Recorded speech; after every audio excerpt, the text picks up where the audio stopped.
कृषि से विज्ञान जुड़े तो तकनीकों का ज्ञान मिले, खेतों की तस्वीरों में हरियाली का रंग भरे, किसानों की तकदीरों में खुशहाली का संग रहे।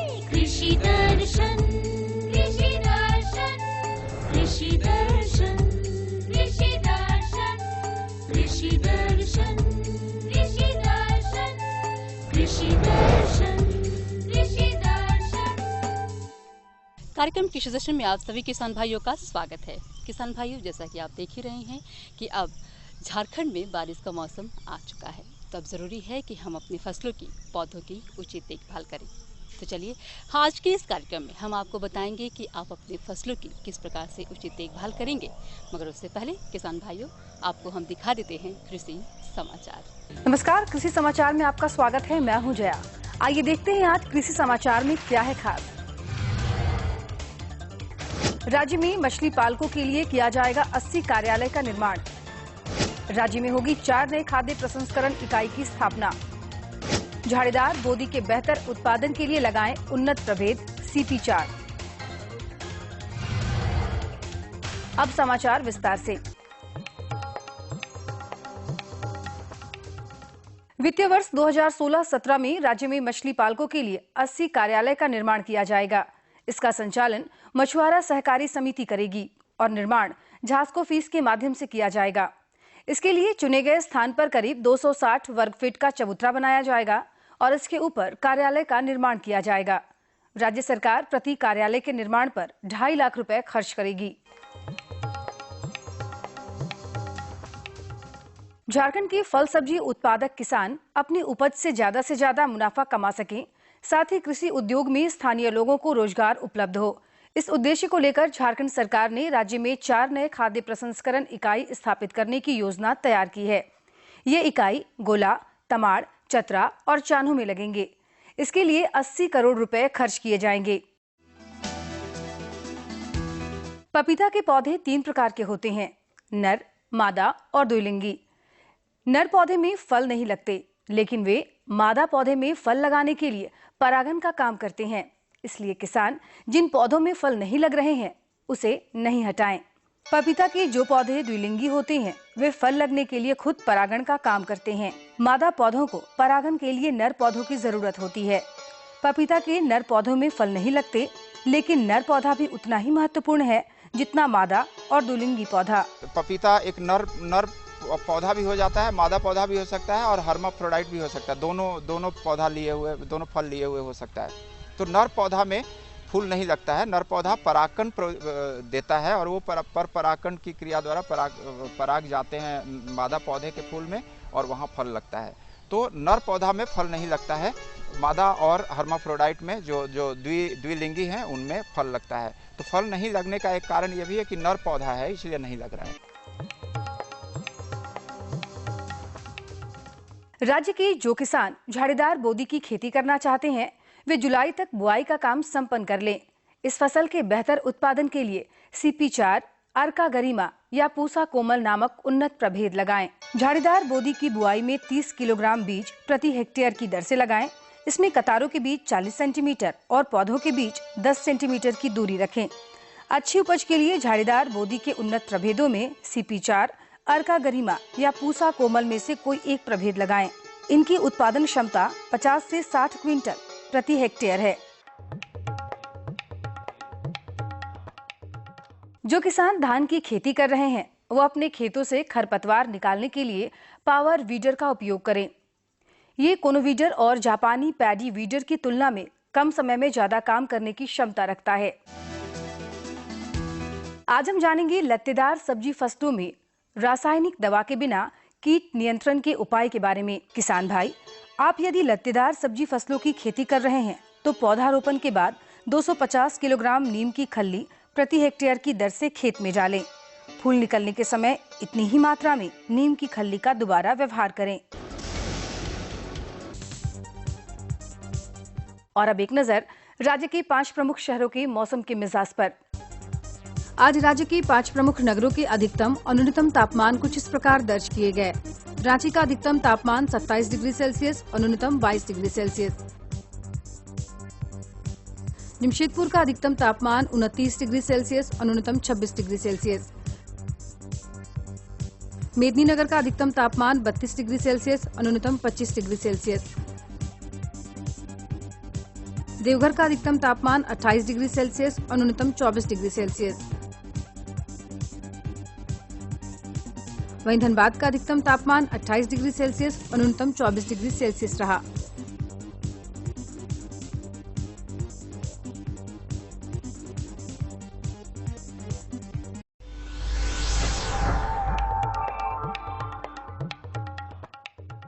और अब मंडी भाव में आइए नजर डालते हैं अनाजों के भाव पर। आज कृषि उत्पाद बाजार समिति लोहरदगा में विभिन्न खाद्यान्नों के थोक भाव कुछ इस प्रकार दर्ज किए गए। चावल मोटा 1,700 रुपए से 1,800 रुपए, चावल मध्यम 1,800 रुपए से 2,000 रुपए, चावल उत्तम 2,600 रुपए से 2,800 रुपए, गेहूं 1,550 रुपए से 1,750 रुपए, दाल अरहर 12,400 रुपए से 13,200 रुपए, सरसों तेल 11,500 रुपए से 12,400 रुपए, चीनी 3,800 रुपए से 4,000 रुपए, आलू 2,200 रुपए से 2,500 रुपए और प्याज 1,600 रुपए से 1,800 रुपए प्रति क्विंटल रहा। कृषि समाचार में आज इतना ही। अगले दिन अगले अंक में फिर मुलाकात होगी कुछ ताजा तरीन खबरों के साथ। तब तक के लिए दीजिए इजाजत। नमस्कार। जोहार। तो किसान भाइयों, आप देख रहे थे कृषि समाचार, जिसमें आपने कृषि संबंधी बहुत सारी जानकारियां प्राप्त की। मौसम के मिजाज से लेकर मंडी के भाव के बारे में भी आपने जाना।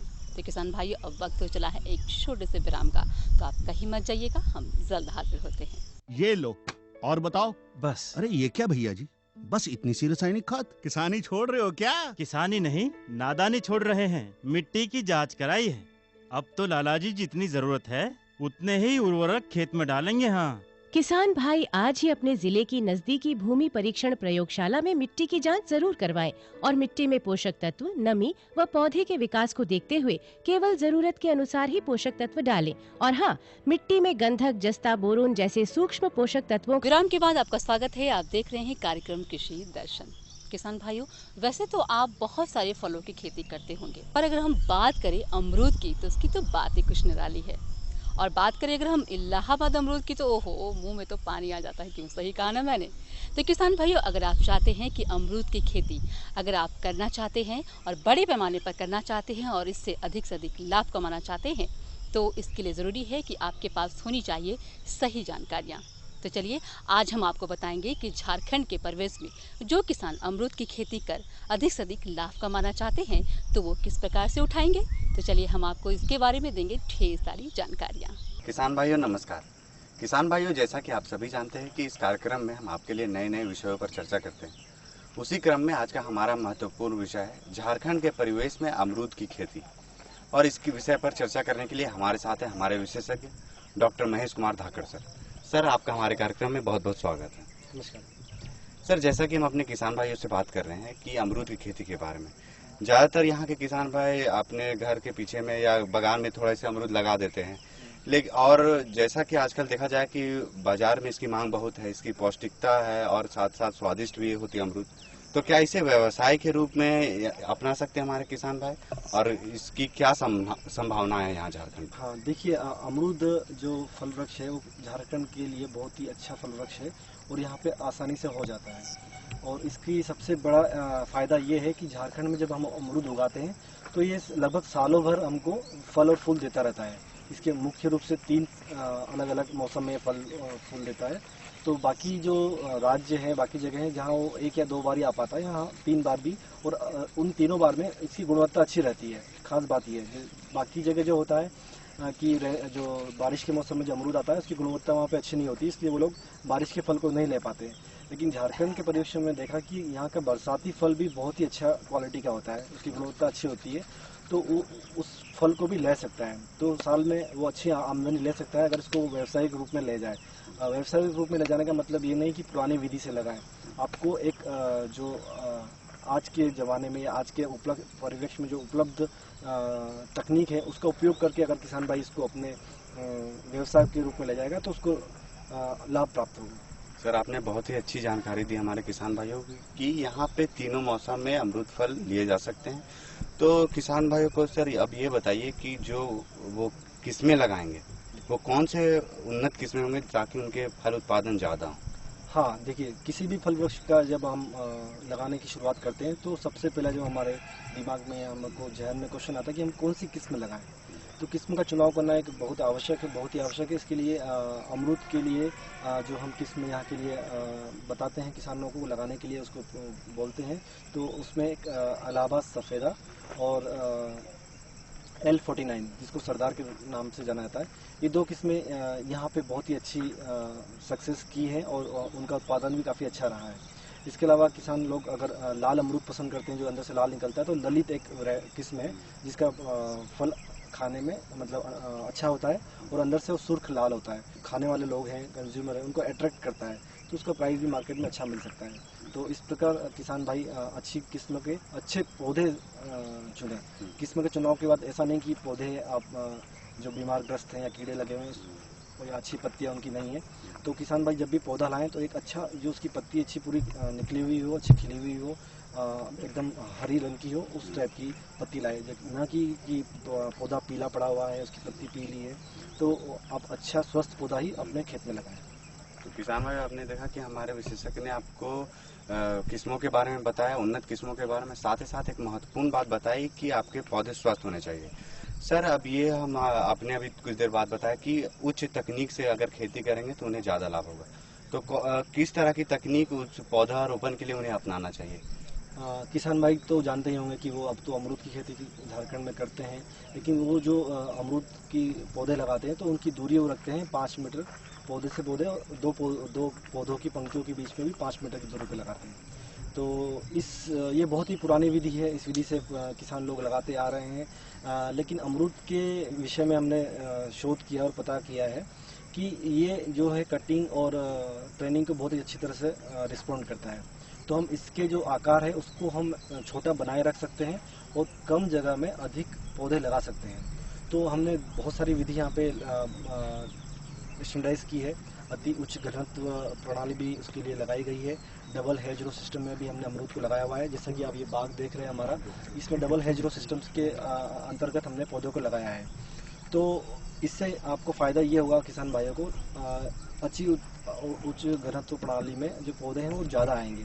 उसमें जो पौधे की आपस की दूरी होती है वो 1 मीटर होती है और दो पंक्तियों के बीच की दूरी 2 मीटर होती है। तो इस प्रकार आपको 1 हेक्टेयर के अंदर आप 5000 पौधे तक ले सकते हैं। वहीं हम फ़ायदे की बात करें आपके, तो आप जो पुरानी विधि से 5 मीटर की दूरी पे लगाते हैं, आपको जो उत्पादन होगा 15 क्विंटल मान के चल रहे हैं, अच्छी तरह करेंगे।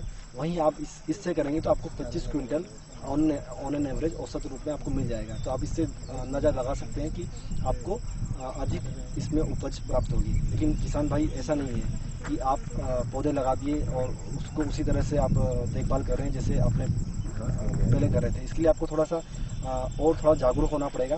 कुछ प्रूनिंग की तकनीक आपको थोड़ी सी सीखनी होगी, उसको टाइम से करना होगा, तभी जाके आप इस अच्छी तकनीक का उपयोग ले सकेंगे। तो डबल हेज रो सिस्टम में भी एक फ़ायदा है कि पौधे की हम 2 मीटर पर लगाते हैं, 2 पंक्तियाँ, उसके बाद में हम 5 मीटर के लगभग जगह छोड़ देते हैं। तो इसमें आप कुछ भी सब्जी या अपने अन्य धान्य फसलें भी कर सकते हैं। तो आपको दुगना उसमें आप लाभ होगा। आप अपनी खेती, फल की खेती भी कर रहे हैं और सब्जी या धान्य फसलों की भी खेती कर रहे हैं। तो ये भी एक अच्छी विधि है पौधों को लगाने की। तो आप इसका चुनाव करेंगे तो आपको अच्छा फ़ायदा होगा। बहुत बढ़िया जानकारी दी सर आपने हमारे किसान भाइयों को। और सर आपने भी बताया कि किसानों को तकनीक की अच्छी जानकारी होनी चाहिए। तो अगर वो जो हमारे किसान भाई इस तकनीक की जानकारी गहराई से जानना चाहते हैं, उसके लिए वो प्रशिक्षण कहाँ से ले सकते हैं, इस बारे में हमारे किसान भाइयों को बताइए। बिल्कुल, जैसे अमरूद के हम बोलते हैं कि ये इसमें कटाई का बहुत ही महत्वपूर्ण मतलब इम्पोर्टेंस है यहाँ पे। कि अगर आप अच्छी प्रूनिंग करेंगे, कटाई छटाई करेंगे, उतना ही उसमें अच्छा फूल आएगा और अच्छा फल आएगा। क्योंकि इसका जो बिहेवियर है कि वो जो नई शाखा आती है उसी के ऊपर वो फल और फूल देता है। तो नई शाखा लाने के लिए हमको पुरानी शाखा को हटाना होगा ताकि वहाँ से नई शाखा निकले और उसमें फल और फूल आए। तो प्रूनिंग जो कटाई की विधि है, तकनीक है, उसको समझने के लिए छोटा सा एक दिन का प्रशिक्षण भी आप अगर यहाँ पे हमारे केंद्र प्लांडू में आके भी ले सकते हैं, या आप किसी भी KVK में ले सकते हैं जहाँ पे कोई फ्रूट का जानकार हो, विशेषज्ञ हो, या यहाँ पे जो एग्रीकल्चर विश्वविद्यालय है वहाँ भी इसकी जानकारी ले सकते हैं और वहाँ भी इस प्रकार के अनुसंधान किए जा रहे हैं। तो एक छोटी सी 1-2 दिन की ट्रेनिंग अगर किसान भाई ले लेंगे तो वो इससे लाभान्वित होंगे और वो इसको अपने नई तकनीक के द्वारा खेती कर पाएंगे। तो किसान भाइयों, आपने देखा कि हमारे विशेषज्ञ ने आपको कितनी और अच्छी महत्वपूर्ण जानकारी दी। खास करके जब आप अमरूद की खेती कर रहे हैं तो स्वस्थ पौधे, सही तकनीक और सही देखभाल आपको कर देगा मालामाल। आपको अच्छा बाजार भाव मिल सकता है और इसे व्यवसाय के रूप में आप जरूर अपना सकते हैं। और सर, आप हमारे कार्यक्रम में आए, हमारे किसान भाइयों से इस विषय पर तमाम बातचीत की, उसके लिए आपका बहुत बहुत धन्यवाद। धन्यवाद किसान भाई। तो किसान भाइयों, कैसी लगी जानकारी? महत्वपूर्ण थी ना? तो किसान भाइयों, आप कहीं मत जाइएगा क्योंकि अभी हम आपको देंगे और भी ढेर सारी जानकारियाँ, मगर उससे पहले हम लेंगे एक छोटा सा विराम।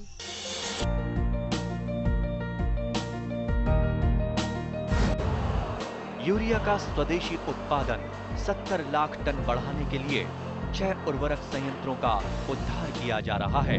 FCIL के गोरखपुर, सिंदरी, तलचर और रामागुंडम संयंत्र, HFCL की बरौनी इकाई और BVFCL की नामरू फोर्थ। सोने पर सुहागा ये है कि देश में अब बनेगा सिर्फ नीम लेपित यूरिया, क्योंकि इससे होगा किसानों का फायदा ही फायदा। अनाज का उत्पादन 10% तक बढ़ेगा। बढ़ेगी 10 से 15% नाइट्रोजन क्षमता।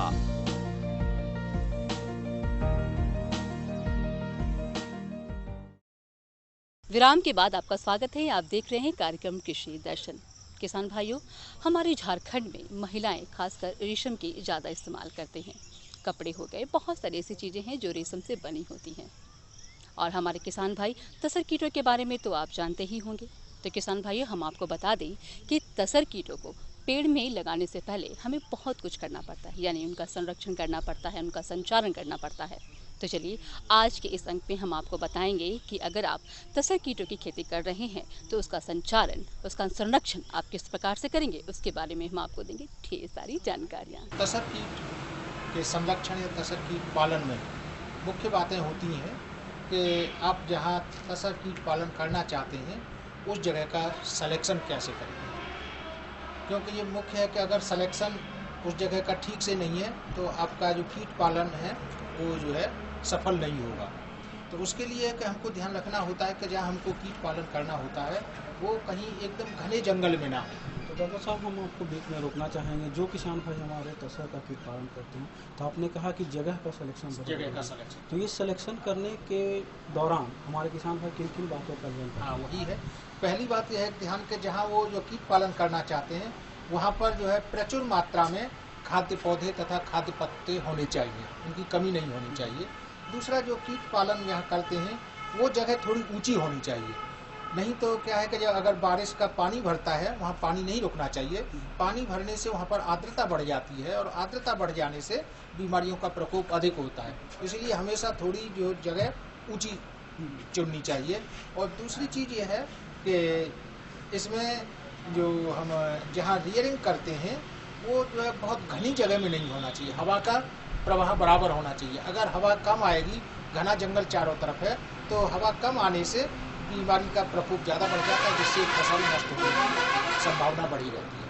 पेड़ों की जब बात करते हैं कि रेशम का जो तसर का जो कीट होता है वो तो पेड़ों पर ही होते हैं, तो अगर झारखंड के परिप्रेक्ष्य में देखें तो कौन कौन से पेड़ जो महत्वपूर्ण हैं जिसको तसर की खेती की जा सकती है? इसमें जो है तसर के कीट पालन के बहुत सारे पेड़ हैं, लेकिन मुख्य रूप से 3 हैं जिन पर के तसर की खेती की जाती है। इसमें जिसे हम जो है प्राइमरी फूड प्लांट बोलते हैं। एक है अर्जुन जो प्रचुर मात्रा में पाया जाता है, टर्मिनेलिया अर्जुना। दूसरा है आसन, टर्मिनेलिया टोमेंटोसा। और तीसरा एक साल। लेकिन साल पर क्या है कि एक मुख्य प्रकार की ही जो तसर कीट है, रैली हम जिसको बोलते हैं, उसका पालन होता है। और हमारे यहाँ जो डाबाज किस्म जो बोलते हैं उसका मुख्य रूप से हम जो है असन और अर्जुन पर ही करते हैं। तो जो इन दो पौधे की आप बात बता रहे हैं, अर्जुन और आसन की, तो ये क्या विशेष महत्वपूर्ण रखती हैं तसर कीट के लिए, जो कि और अन्य पौधे से भिन्न है? इसमें तसर, अर्जुन और आसन पर जो हम कीट पालन करते हैं, इसमें जो कीट का जो स्वास्थ्य अच्छा रहता है और ज़्यादा से ज़्यादा जो कोकून प्रोडक्टिविटी आती है, बजाय दूसरे हम पौधे में जिन्हें हम एक्चुअली बोलते हैं secondary food plant. Secondary food plant है कि अगर हमको पहला नहीं मिल रहा है तो मजबूरी में खाना है, वो उसका चॉइस का प्लांट नहीं है लेकिन खाता है, तो उसमें क्या है कि जो हमारा मेन है कि कोकून ज़्यादा से ज़्यादा मिलना चाहिए, उसमें हमें कम कोकून मिलता है, कीड़ा का जो ज़्यादा मर जाता है, मोर्टेलिटी ज़्यादा होती है वनस्पति अर्जुन एंड आसन के। तो इन पौधे पर जब हमारे किसान भाई कीट लगाएंगे तो ये एक कीट होता है और इसमें जो शत्रु कीट होते हैं उसका प्रकोप होने की ज़्यादा संभावना होती है, तो ऐसे में हमारे किसान भाई शत्रु कीट को पहचानेंगे कैसे और उससे रोकथाम कैसे करेंगे? शत्रु कीट दो तरह के होते हैं कि एक जो हमारा तसर सिल्कवॉर्म है ना, तसर सिल्कवॉर्म पर जो है उसका नुकसान पहुंचाते हैं। इसमें मुख्य है एक ऊजी फ्लाई तसर कीट के ऊपर ही अपना अंडा दे देती है और जो उसके जो लार्वे निकलते हैं जिन्हें हम मैगोट बोलते हैं, तसर कीट के शरीर में छेद करके अंदर घुस जाते हैं और अंदर से उसको खा जाते हैं कीड़ा। तो इस ऊजी मक्खी को हम पहचानने के जिस तरह से हाउस फ्लाई होती है ना, इसी से थोड़ी सी बड़ी होती है, वो ऊजी मक्खी होती है। और जब उस पर कीट पर जो अंडा देती है, जब अंडा से उसका जो लार्वा निकलता है तो वहाँ पर एक काले रंग का धब्बा छोड़ जाती है, वो पहचान होती है कि ऊजी फ्लाई का इस पर प्रकोप हुआ है। और इसमें दूसरा एक शत्रु कीड़ा है कैंथीकोना, जिसे हम हाथी सूंड भी अपनी भाषा में बोलते हैं। इस तरह से उसका जो है मुख होता है, वो कीड़ा में इंजेक्शन की तरह से लगा देता है और कीड़ा के अंदर का जो खून है, जिसे हीमोलिम्फ बोलते हैं हम अपनी भाषा में, उसको पूरा चूस लेता है और कीड़ा को खत्म कर देता है। इसी तरह से एक दूसरा कीड़ा और है सिकेनस बोलते हैं, शत्रु कीड़ा, वो भी जो है कीड़ा के जो है अपना मुख घुसा करके जो सिरिंज की तरह से और पूरा खून चूस लेता है, तो कीड़े मर जाते हैं। और एक इसमें आती है वास्प, जिसे हम पीली मक्खी भी कहते हैं, वास्प ततैया जो है वो कीड़ा को पूरे को उठा ले जाती है और खा करके ख़त्म कर देती है। एक और है इसमें प्रेइंग मेंटिस, जो कीड़ा को पूरा ही उठा करके खा करके ख़त्म कर देता है। इस तरह के 4-5 शत्रु कीड़ा हैं और इनको बड़ी आसानी से पहचाना जा सकता है। ऊजी मक्खी की तरह से होती है, जो हम कैंथीकोना बता रहे हैं, उसका जो है सूंड की तरह से, उसका इंजेक्शन की तरह से मुंह होता है। और जो प्रेइंग मेंटिस है, देखने में जो होता है ना ग्रास हॉपर की तरह से होता है, उसके हाथ इस तरह से होते हैं और कीड़ा को पकड़ के खा जाता है, तो ये शत्रु कीड़ा है। तो इन कीटों से तो हमारे किसान भाई जब देखेंगे तो पहचान में आ जाएंगे जो विधि आपने बताई, और हमारे कोकून जो है उसको नुकसान भी पहुँचा रहे हैं, तो इसकी रोकथाम के लिए हमारे जो किसान भाई हैं वो क्या करेंगे? इसमें मुख्य है, जैसे मैंने बताया, ऊजी मक्खी की रोकथाम के लिए हम कीड़ों पर जो है 0.2% का ब्लीचिंग पाउडर का घोल बना करके छिड़क देते हैं। तो इससे क्या होता है कि जब अंडा देती है रेशम कीट पर, तो अंडा मर जाते हैं ऊजी मक्खी के, और उसमें से जो लार्वा निकल करके जो नुकसान नहीं पहुंचा पाते हैं। एक तो ये उपाय है। दूसरा हमने जो बताया, जैसे कि ये पीली मक्खी ततैया, लाल जो हम इंग्लिश में जो है येलो वास्प बोलते हैं, और कैंथीकोना है, सिकेनस है, प्रेइंग मेंटिस है। क्योंकि हम रियरिंग के दौरान कोई केमिकल रसायन यूज नहीं कर सकते हैं। हम शत्रु कीड़ा के लिए जो रसायन यूज करेंगे वो रेशम कीट को भी नुकसान पहुंचाएगा, इसलिए उसके हम मैकेनिकल उपाय करते हैं कि एक लासा स्टिक बनाते हैं चिपकने वाली, उससे जहाँ भी कीड़ा हमको देखते हैं चिपका लेते हैं और उनको मार देते हैं। इसी तरह से ऊजी फ्लाई का जब कोई भी हमारा बच भी गया कीड़ा में घुस के, तो जब उसके जो मैगोट निकलते हैं ग्रेनेज में, जहाँ कोकून से बीज बनता है, उनको इकट्ठा करके गाड़ के मार देते हैं।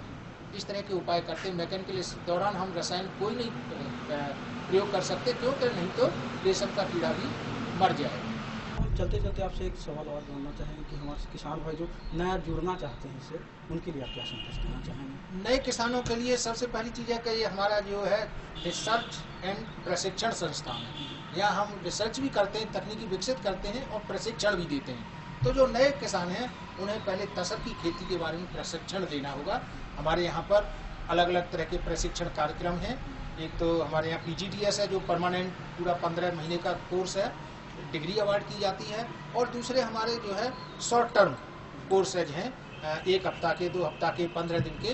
तो उन किसान भाइयों को जो राज्य सरकारें हैं वो स्पॉन्सर करके हमारे यहाँ भेजती हैं, तो उनको पूरा तसर की खेती के बारे में, पौधे का रख रखाव, पौधे को जो है उगाना, मेंटेन करना, कीट पालन करना, शत्रु कीड़ों से बचाव करना, बीमारियों से बचाव करना, बीज कैसे बनाना है, सारी विधि की पूरी जो है जानकारी दी जाती है। तो उनके लिए प्रशिक्षण बहुत जरूरी है, यहाँ पर दिया गया है। तो कैसे लगी जानकारी? महत्वपूर्ण थी ना किसान भाइयों? तो चलिए अब हम आपको बता दें कि अगर आप हमारे इस कार्यक्रम में कोई भी संदेश देना चाहते हैं या इस कार्यक्रम के माध्यम से कोई भी अगर आप सलाह या जानकारी लेना चाहते हैं तो आप हमारे इस पते पर संपर्क कर सकते हैं। हमारा पता है, जल्दी नोट कर लीजिए। हमारा पता है कार्यक्रम कृषि दर्शन, कृषि प्रकोष्ठ, द्वारा केंद्र निदेशक, दूरदर्शन केंद्र, राज्य रोड, रांची। संख्या है 834001। तो किसान भाइयों, चलिए हमेशा की तरह हम आपसे वादा करते हैं कि अगले अंक में ऐसी ही विशेष जानकारी लेकर हम आपके सामने फिर से उपस्थित होंगे। तब तक के लिए रमनी भौजी को दीजिए इजाजत। नमस्कार, जोहार।